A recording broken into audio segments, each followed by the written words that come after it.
आज आपण कसलंही वाटण न बनवता मस्तपैकी अशी भाजी बघतोय. बऱ्याच वेळेस आपल्या घरात वाटण शिल्लक नसतं. वाटण बनवायलाही कधी-कधी वेळ नसतो. तर अशा वेळेस तुम्ही कोणतंही वाटण न बनवता माझ्या पद्धतीने ही भाजी नक्कीच बनवा.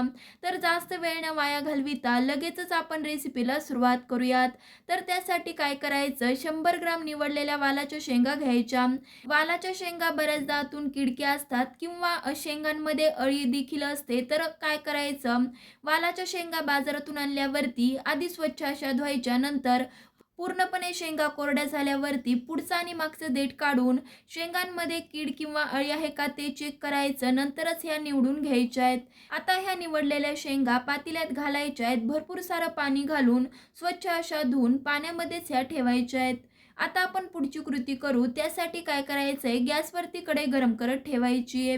हलकीशी अशी कढई गरम झाली की लगेचच अर्धा पळी तेल घालायचंय. ह्या भाजीमध्ये आपण तेलाचा वापर जरी कमी करणार आहोत तरी सुद्धा मस्तपैकी अशी तयार होते. मुख्य म्हणजे तुम्ही एकदा जर अशी भाजी बनवली ना तर नेहमीच अशाच पद्धतीने बनवाल. तेल हलकंसं असं गरम झालं की लगेचच 1 चमचा मोहरी घालायची. मोहरी चांगली अशी तडतडली की ह्यामध्ये अर्धा चमचा लाल तिखट आणि अर्धा चमचा कांदा लसूण मसाला घालायचा आहे. मस्त अशी फोडणी आपली इथे तयार झाली आहे. त्यामध्ये ज्या आपण आधी पाण्यात घालून ठेवलेल्या वालाच्या शेंगा होत्या त्या पाण्यातून निथळून लगेचच फोडणीमध्ये घालायच्या आहेत.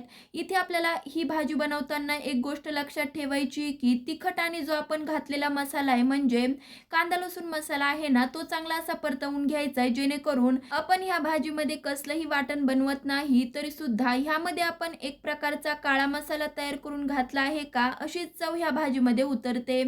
शेंगा घालून झाल्यावरती 2 ते 3 मिनिटं परतवून घ्यायचंय. लगेचच बाकीचे देखील मसाले घालायचे. त्यामध्ये 1 चमचा गोडा मसाला घालायचा आहे, 1 चमचा धनेपूड घालायची आहे, अर्धा चमचा काळा मसाला घालायचा आहे. इथे तुमच्याकडे जर काळा मसाला नसेल तर नाही घातला तरी चालेल किंवा तुमच्या घरातील कोणताही जो मसाला असेल तो तुम्ही घालू शकता.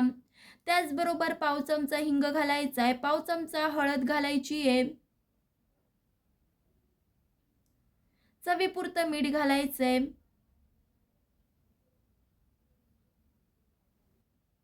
लगेचच मसाल्यांसोबत थोडीशी बारीक चिरलेली कोथिंबीर घालायची आणि शेंगांसोबत मसाले देखील 2 ते 3 मिनिटं परतवून घ्यायचे. इथे मी जे मसाले घातले आहेत ना त्याचं प्रमाण तुम्ही तुमच्या आवडीनुसार कमी जास्त करू शकता. जर तुम्हाला झणझणीत अशी भाजी हवी आहे ना तर ह्यातले मसाले थोडेसे वाढवले तरी चालतील. आता 2 ते 3 मिनिटं परतवून घेतलं आहे. लगेचच आता आपण ह्यामध्ये 1 ग्लास पाणी घालू.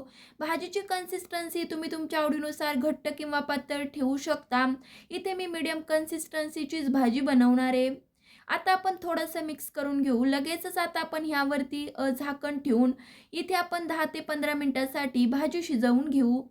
इथे आपल्याला शेंग मऊसूत होऊ द्यायची आहे. त्याचबरोबर शेंगा आपल्याला ओव्हर कुक देखील करायच्या नाही आहेत. आता आपण झाकण ठेवून 10 ते 15 मिनिटं शिजवून घेतलं आहे. लगेचच आता आपण झाकण काढून मस्तपैकी इथे आपली शेंग शिजली आहे. लगेचच आता पाववाटी दाण्याचा कूट घालायचा आहे. ह्या भाजीमध्ये आपण कसलंही वाटण घातलं नाहीये, त्यामुळे दाण्याचा कुटाचा वापर करायचा, जेणेकरून ह्या भाजीला तर एकसंधपणा येईलच, त्याचबरोबर चवीला देखील छान लागेल. दाण्याचा कूट घालून झाल्यावरती मिक्स करायचं. 2 ते 3 मिनिटं झाकण न ठेवता अशीच भाजी शिजवायची.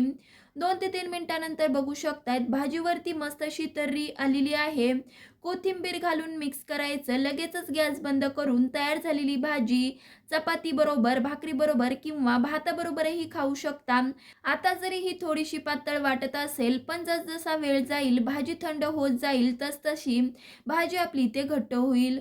चला तर इथे भाजी बनवून तयार आहे. तुम्हाला ही भाजीची रेसिपी कशी वाटली ते तर कमेंट करून सांगा. मुख्य म्हणजे ह्या भाजीमध्ये आपण कसलंही वाटण बनवलं नाही. हाताखालचेच मसाले, साहित्य वापरून इथे आपण ही वालाच्या शेंगांची भाजी बनवली आहे. त्यामुळे एकदा तरी घरी नक्कीच बनवा. कशी वाटली कमेंट करून सांगा. त्याचबरोबर लाईक, शेअर, सबस्क्राईब देखील नक्कीच करा. तर मग पुन्हा भेटूयात अशाच एका नवीन साध्या सोप्या रेसिपी सोबत. तोपर्यंत धन्यवाद.